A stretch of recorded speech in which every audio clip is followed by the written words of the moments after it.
Shanti and good morning. आज का जो सम्मान है वो है मैं एक सच्ची सेवाधारी आत्मा हूँ। I am a true server soul. I am a true server soul. मैं एक सच्ची सेवाधारी आत्मा हूँ।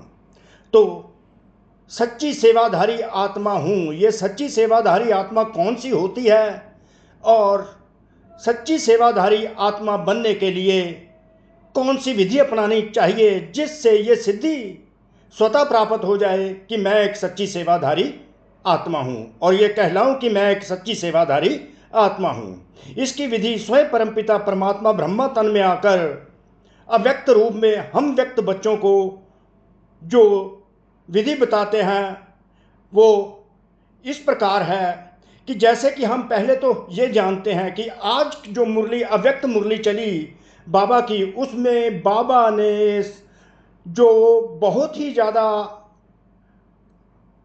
जोर दिया वो था अपनी सीट पर सेट रहो। अगर बच्चा अपनी सीट पर सेट रहता है तो वो स्वराज्याधिकारी भी है और मास्टर सर्वशक्तिवान भी है। तो बाबा के जो सम्मान दिए होते हैं मास्टर सर्वशक्तिवान भाव, स्वराज्य अधिकारी भाव, वो तभी लागू होते हैं, सर्व शक्तियाँ समय अनुसार तभी लागू होती हैं जब हम अपनी सीट पर परम पिता परमात्मा भगवान शिव के साथ परम धाम में अपने आप को अनुभव करते हैं। जब हम परम पिता परमात्मा साथी के साथ होते हैं तो सब शक्तियां हम में इम्प्लीमेंट होने लगती हैं, लागू होती हैं समय अनुसार। तो उस समय हमारी कर्म इंद्रियां भी हमारी आत्मा के अंडर कंट्रोल होती हैं। तो सब राज्याधिकारी भी होते हैं और मास्टर सर्वशक्तिवान भी होते हैं। अर्थात अपनी सीट पर सेट होने से बाबा का जो सारा ज्ञान है वो लागू हो जाता है। तो हम ज्ञानी तो आत्मा भी बन जाते हैं और योगी तो आत्मा भी बन जाते हैं। तो पर बाबा का जो सबसे पहला वरदान है जब हम ज्ञान मार्ग में आते हैं, ज्ञानी भाव योगी भाव, वो भी लागू हो जाता है। तो अपनी सीट पर रहना इज द मोस्ट इंपॉर्टेंट। तो जब हम सीट पर रहते हैं तो हमें यह हमेशा याद रहता है कि मैं एक निमित्त आत्मा हूं। मैं निमित्त आत्मा हूं। अगर निमित्त भाव से कोई भी काम करूंगी तो वो निर्माण होकर करूंगी और उसको निर्माण कर दूंगी। तो निमित्त भाव जो इतना इंपॉर्टेंट है और इतना शक्तिशाली भाव है कि उससे जो मैं कोई भी एज ए ट्रस्टशिप और एज एन इंस्ट्रूमेंट जो काम मैं आत्मा करती हूँ भगवान के साथ बैठकर निमित्त होकर, तो उस समय मैं एक सच्ची सेवाधारी आत्मा होती हूँ। जो सेवा परमात्मा के साथ सीट पर बैठकर मैं आत्मा करती हूँ तो वो एक सच्ची सेवाधारी आत्मा कहलाती है। अर्थात उसका हर बोल, उसका हर कर्म उस परम पिता परमात्मा को रिवील करता है। वो आत्मा सच्ची सेवाधारी आत्मा किसी भी आत्मा को अपने ऊपर आधारित नहीं होने देती, अपने आप को किसी का भी आधार नहीं बनाती और उसके मन में यह कभी सोच भी नहीं आती, यह संकल्प भी नहीं आया कि मेरी विशेषता के कारण यह मेरे सहयोगी हैं, मेरी विशेषता के कारण यह बच्चा परमात्मा का बना है। एक्चुअली ये सारी सेवा तो प्रभु प्रसाद है और ये प्रभु प्रसाद जब हम खाते रहेंगे, सीट पर बैठकर खाते रहेंगे, अर्थात सेवा करते रहेंगे, निमित्त भाव से करते रहेंगे, निर्माण भाव से करते रहेंगे, निर्माण कर देंगे, अर्थात नए नए बच्चे जो परमात्मा के संदेश देकर बनाते रहेंगे, ज्ञान मंथन करते रहेंगे उनके साथ, तो वो सहयोग जो होगा, एक्चुअली वो सहयोग जो होगा परमात्मा द्वारा प्रभु प्रसाद होगा। तो हर बच्चा परमात्मा का जो है परमात्मा द्वारा ही यहाँ पर लाया गया है, परमात्मा का ही सहयोग है, परमात्मा का ही सहयोग और परमात्मा द्वारा ही बच्चे को संदेश पहुँचता है। ये है प्रभु प्रसाद। तो ऐसी आत्मा ही सच्ची सेवाधारी होती है। तो परमात्मा कैसे विधि बताते हैं अपने ही अव्यक्त महावाक्यों से व्यक्त बच्चों प्रति जो कि अव्यक्त बनना चाहते हैं।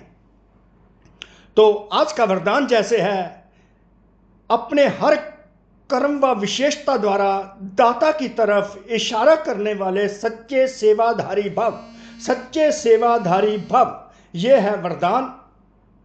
तो सच्चे सेवाधारी कैसे बनते हैं परमात्मा की आगे उनके ही श्रेष्ठ शब्दों में विधि है।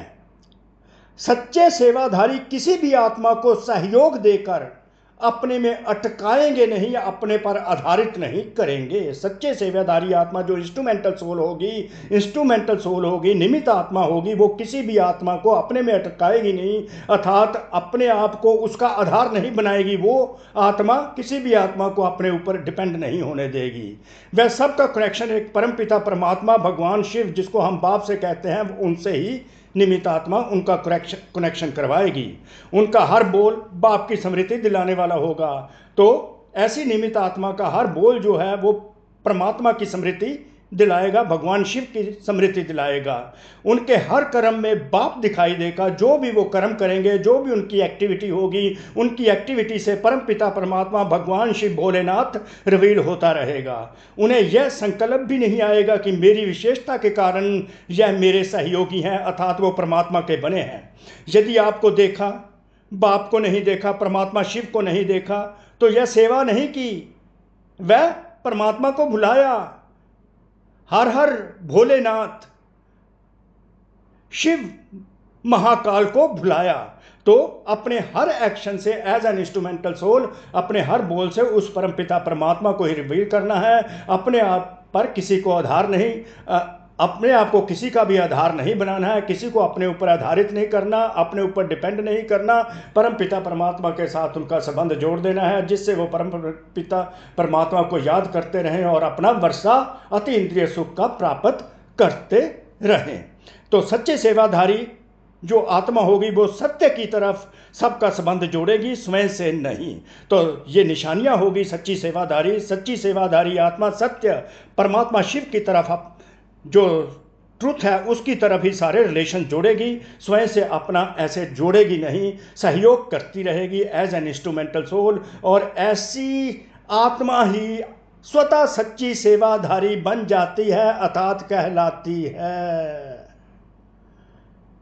कोटि कोटि शुक्रिया उस परमपिता परमात्मा भगवान शिव का, भोलेनाथ का, जिन्होंने ये सारा एक्सप्लेन किया। ये प्रभु प्रसाद है, आप सब प्रभु प्रसाद खाएं और हेल्थ, वेल्थ और हैप्पीनेस की ओर बढ़ते चले, अपने वर्षे का अनुभव करते रहें, अति इंद्रिय सुख का अनुभव करते रहें, अपनी आत्मा की पावर को बढ़ाते रहें। तो कोटि कोटि शुक्रिया आप आत्माओं का भी। ओम शांति, ओम शांति।